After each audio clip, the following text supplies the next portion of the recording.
we a picture? We have. Afternoon, everybody. Thank you very much to Joe for inviting me. And I'll just pull this down a little bit. Can you all hear me? Yeah, good. And I suppose what I'm going to do today is actually pick up where David finished, which is on the question of social mobility. Because I'm a sociologist, I'm also going to focus actually a little bit on the original question that Joe posed, which is, if we look at the rise of populism, is it linked to a democratic deficit or a kind of growing inequality? So it's really, what I'm going to say is kind of a complement actually to what David was talking about in terms of the cultural issues. So let's see, that works, yeah. So essentially what I'm going to try and do is a couple of things. First of all, I'm going to look at some of the stuff that's been done on what's causing populism since 2016, which is actually a very limited amount of academic studies, but they actually question, surprisingly, the link with inequality, and I just want to tease through that a little bit. The second thing I want to talk about is neoliberalism, that nasty word, which has come back now in our new form. We've now got Neoliberalism here in Ireland. And I just want to talk about the way in which some of the things that are part of that question about unequal inequality or democratic deficit, are actually part of the plan in neoliberalism. And I just want to talk about that a little bit. And then the final thing I want to talk about is the lessons that can be learned by Irish politicians and policymakers, given that while we have, and I would argue we have had manifestations of populism in Ireland in the last, certainly since 2013, 2014, we haven't seen the level of upheaval that we've seen in the US and the UK. And therefore, if we view that as not being desirable, what are the lessons that we can learn? So there's a great quote actually from this book, Albert Tazzi and O'Donnell, where they say, much like Dylan Thomas's definition of an alcoholic as someone you don't like who drinks as much as you, you can have that term populism and populist described or used to describe politicians and parties that you don't like. And there's actually a kind of a tradition of this in Ireland in terms of political name calling, particularly related to Fianna Fáil, where in the past you would have often seen Fianna Fáil's policies described as populism or populist by their critics, who then decry them because they have some kind of an appeal. And in a sense, I think that's kind of a useful place to start. There's been a few books on populism in the last year or so. One is by a guy in Princeton called Jan Werner Müller, and he defines populism as a how. He says it's not coming from the right or the left. As Roy pointed out, you can have populism on both the right and the left, but it's a how. It's a way of doing politics. And there's three elements to this how, he says. There's an anti-elitism and an intense criticism of elite, which I think comes across really clearly in what David was saying about the somewheres and the anywheres, even though the anywheres are obviously a much bigger group than the elite or elites. Secondly, there's an anti-pluralism and a claim to be the sole representative of the people, and I think we see this most clearly articulated, obviously, by Donald Trump, and the idea that we are taking our country back. That type of rhetoric is very typical of this. And the final thing is then a form of exclusionary identity politics, which is essentially saying we represent something, not you guys or not anybody else. I suppose one of the things that was interesting for me as a sociologist, who was kind of already, when 2016 happened, I'd already spent about 2 years doing research on young people who were, I suppose, being drawn to populism on the left. I'd done some work around anti-water protests in Ireland and around the theme of striving and the way in which young people felt their striving was being rewarded. So 2016 kind of happened when that research had already started, and I was really interested in the way in which both the international media and the national medias of both the US and UK fairly quickly actually moved to say inequality is part of this problem. So here's a quote here from the ABC website. This was from the day after the Trump election, which says, first Brexit, now the White House, working class and once were middle class citizens who've seen their horizons shrink as economic globalization and technology diminish their incomes and prospects are having their revenge. You can see it in the numbers. Lower income and lesser educated voters handed Donald Trump the presidency. And there's something of a similar vein, which was, this is The Guardian, on the 16th of June, John Harris, talking about the day after the Brexit vote and saying this is about so much more than the European Union. This is about class and inequality. It's about a politics that's now so professionalised that has left most people staring at the rituals of Westminster with a mixture of anger and bafflement. And again, I think that's coming true in what David was saying about people not voting in previous elections. Now, Muller, who wrote the book, What is Populism, he completely dismisses the link in his book between inequality and populism, and basically says, you know, this idea that there's people who can't keep up with globalization, that's all nonsense. And interestingly, on some of the bigger studies, this is Pippa Norris and Ronald Inglehart, who are two of the big players in kind of values and, you know, political behavior. And they published, as they're both in the Kennedy School of Government, I think, at Harvard at the moment, and they published a paper in 2016, crunching the numbers, looking at who voted for Trump and why. And first of all, they said populist parties did receive significantly greater support amongst the less well-off. But other measures do not consistently confirm the claim that populist support is due to resentment of economic inequality and social deprivation. For instance, the occupational class in kind of more strongly voting for populist parties were the petty bourgeoisie, not unskilled manual workers. It also, populists received significantly less support amongst those dependent on social welfare, which seems to have been a surprise to them, but I can't imagine why it would be a surprise to any of the rest of us. By contrast, all 5 cultural value scales prove consistent predictors of voting support for populist parties, pointing to an expected direction. Anti-immigrant attitudes, mistrust of global and national governance, support for authoritarian values, and left and right-wing ideological self-placement. So again, it's actually picking up on some of what David was talking about there in terms of the importance of the cultural, but nevertheless, the socioeconomic is there, and I think it's important to kind of be very cognizant of how that operates. There was a piece published in the Washington Post actually in June, which has really thrown the cat amongst the pigeons on this question of whether populism is actually being caused by inequality. And we have 2 political scientists here. This is Nicholas Carnes and Noam Lupu. And they basically said that the Trump vote wasn't a working class vote because 35% of those with household incomes under 50 grand per year were amongst those who voted for Trump. Trump voters weren't overwhelmingly poor in the general election. Like the primary, about 2/3 of Trump supporters came from the better half of the economy. In terms of education, more than 70% of Trump voters didn't have college degrees, but 70% of all Republicans don't have college degrees. So they're querying this whole idea that the vote for Trump might be rooted in an inequality. And for me as a sociologist, I'm actually quite frustrated with some of this research, largely because of the understanding of how inequality influences political behaviour, which is within it, which is very simplistic. It essentially assumes that the poorest people are going to vote for populist parties, and if they don't, somehow there isn't a link with inequality. But of course, that's just not how inequality works, because so much, and I think that's an observation actually that David makes in his book, is that, the top 10% of people who live in societies in the global south, so in sub-Saharan Africa, say for instance, enjoy a lifestyle that is in many cases below those who are in the bottom 50% of developed societies.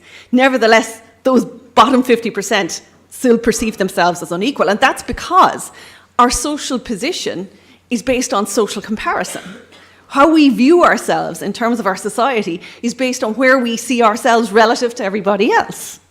And once you start to put social comparison at the centre of your understanding of inequality, then the link between inequality and populism becomes much, much clearer.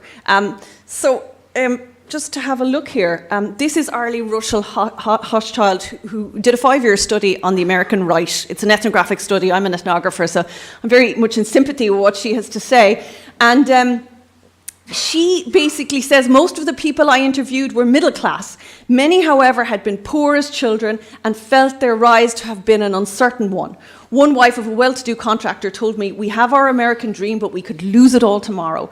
Being middle class didn't mean you felt secure, because that class was thinning out as a tiny elite shot up to great wealth. More and more people fell into a life of broken teeth, unpaid rent and shame. And essentially what she is talking about here is the resentment amongst this group of what they call the line cutters.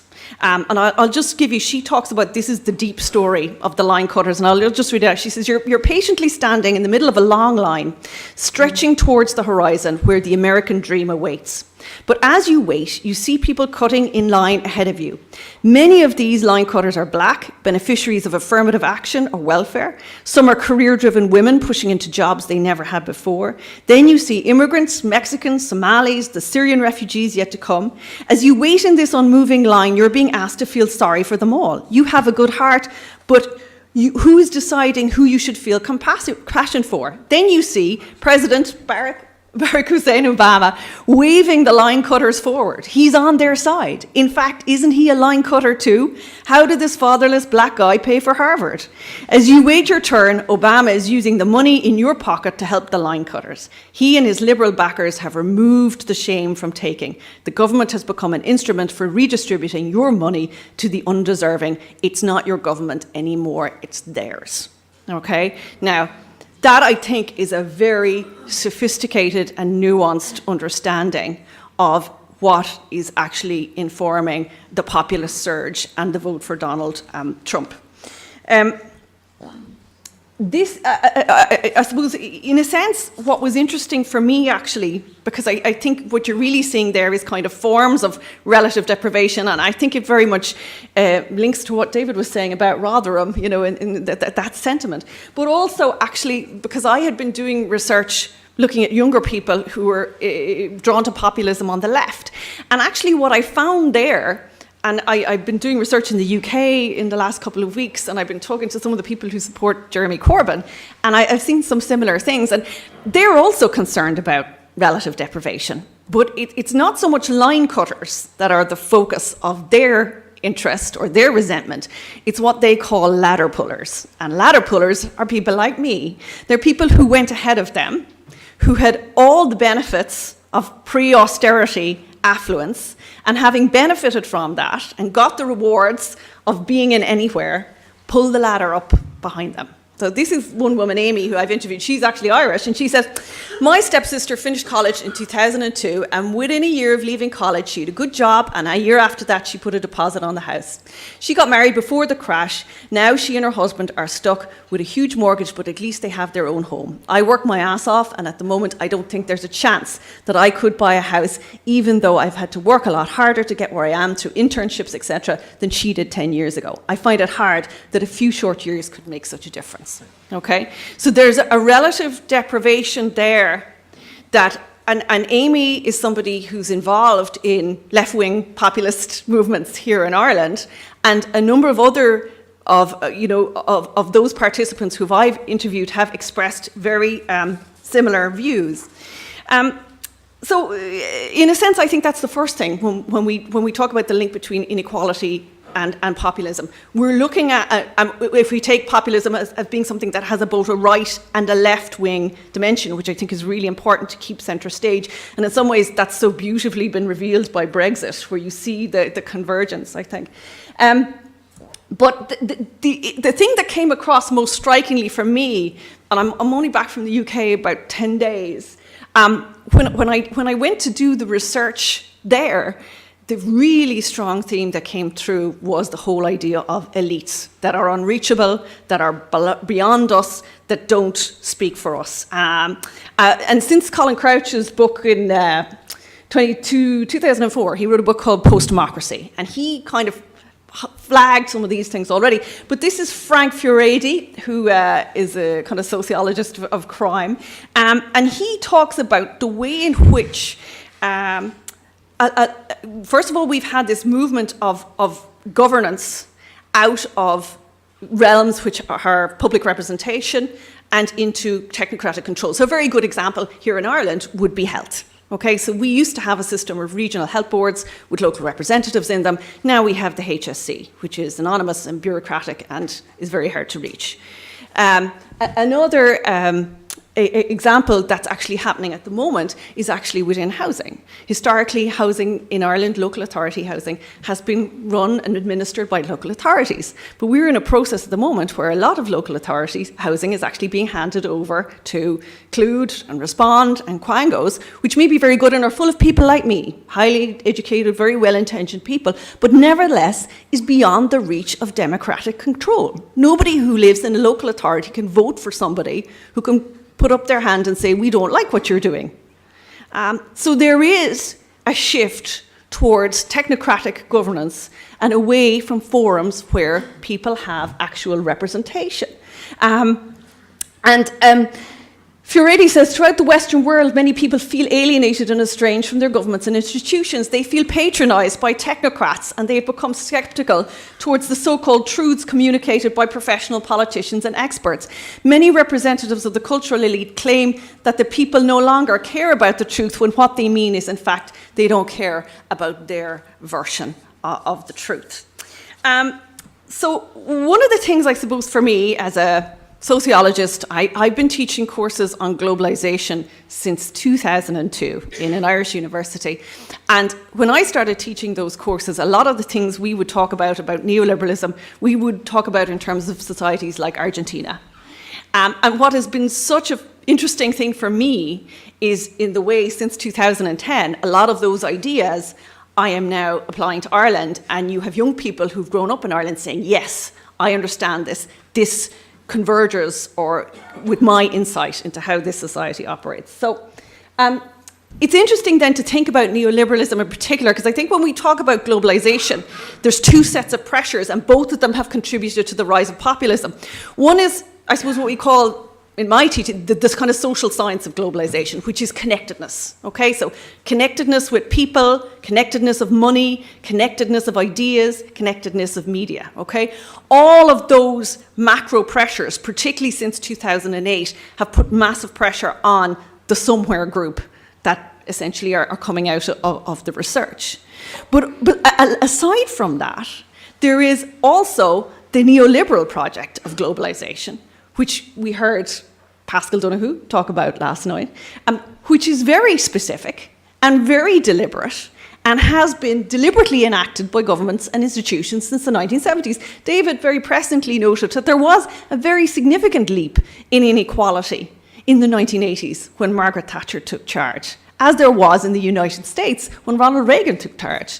It is interesting that those are the first two societies where neoliberalism was applied in a grand and sustained manner, and these are the first two societies to react in this very pronounced move towards populism. So I do think it is worth then looking at what neoliberalism has to say, because it is more than an economic ideology, it is a globalizing rationality. And by that, I mean it's a way of looking at the world which says certain things are good, certain things are bad, certain things are right, certain things are wrong, certain things are desirable, and certain things are less desirable. And it's interesting to look at its history, particularly in the UK, because Margaret Thatcher obviously had a key role in introducing it. She was very heavily influenced by her advisor, Keith Joseph, who was in turn influenced by Hayek and a think tank called the Institute of Economic Affairs. In the United States, we see a kind of a similar process where we have American big business reorganizing in the 1970s through organizations like the American Chamber of Commerce, who we'd be familiar with here in Ireland, who are very effective at representing their own interests, and who sponsored, for instance, a TV documentary on Milton Friedman's The Right to Choose, and also funded academics in particular positions, particularly in the University of Chicago, and a whole range, again, of think tanks on neoliberalism. And what were the ideas of neoliberalism that all this energy, we see there Friedman on the cover of Time, we see Hayek, what were the ideas that these guys were seeking to promote? Well, first of all, and this is kind of a melange of a whole load of analysis of neoliberalism. The market, which is based on competition, is the best mechanism for organising societal activities because it encourages choice. Okay, so we want to take things. We can see this being applied to the reform of bus Éireann at the moment. Bus Éireann drives buses around the country, comes to places like Glenties that only a few people want to go to. But no, it's much cheaper to put people on the Dart than put people on bus Éireann. So therefore, we should reform bus Éireann. Okay, we should. So the market, which is based on competition, is the best mechanism for organising societal activities. 2. The individual must be entrepreneurial in how they orientate. They orient not only towards the market, but towards all collective activities. And they must live with the consequences of their choices. Okay, and this is one of the things we really see starkly in reform of welfare and social protection in Ireland since 2010. 3. Welfare safety nets, which are too extensive, discourage self-reliance and self-responsibility and this entrepreneurial orientation because they minimise penalties for poor choices. So essentially, people who make mistakes and screw up have to live with them. Essentially, the individual is responsible for themselves and not the state. Democracy contains within it dangerous potentials and should be limited, as governance is best left to experts who have technical knowledge to make evidence-informed decisions.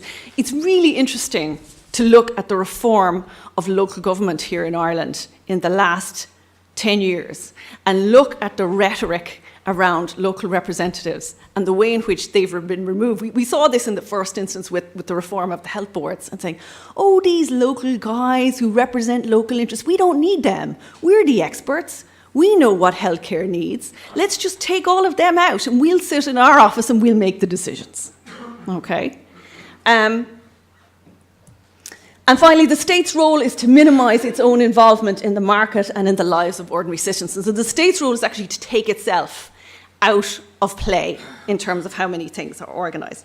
Now, a lot of these things have been identified in terms of the kind of history of neoliberalism, but I just want to hark back to some of the guys who actually came up with neoliberalism in terms of their ideas. This is the idea that there would be a democratic deficit and growing inequality was something that they knew was going to happen. They saw it and they were going, yeah, that's grand. So this is Louis Rouget in 1938 at the Walter Lippmann Colloquium. The best legislator is one who always abstains from intervening in the free play of economic forces, who subordinates all moral and social political problems to them.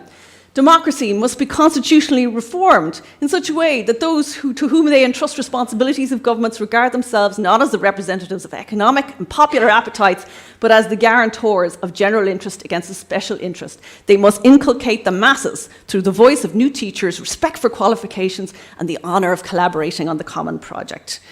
Right. So therefore, just to move on then, there were people already, even in 1938, at this colloquium, who could see that there was going to be problems with this model. So this is Willem Rocca, and at the end he says, the market economy is simply a determinate organisation, as we have seen, absolutely indispensable within a narrow sphere. But left to itself, it is dangerous and untenable because it reduces human beings to an utterly unnatural existence, and sooner or later, they will reject this market economy which has become hateful to them. Now, there are lessons to be learned, I think, and I'm just going to finish on this point. There are lessons to be learned, I think, first of all, in terms of the Irish context. We haven't seen the same resurgence of populism that we have seen in the US and the UK. Some of the things, I think, which have contributed to not having that have first been a quite tight control of immigration, particularly from outside the European Union. I think the protection of some of the welfare safety nets, particularly between 2008 2010, where you see a very corrosive divide emerging in Greece, the other bailout nation. And finally, and I see this as somebody who wrote a book which was quite critical of clientelism, but clientelism, the fact that ordinary people can go to their politician and say, I want my footpath fixed, that has been a saving grace, I think, of Irish political culture in terms of the rise of populism. But there are very significant pressures coming from outside of Ireland, particularly from the European Central Bank, to move further down the neoliberal road.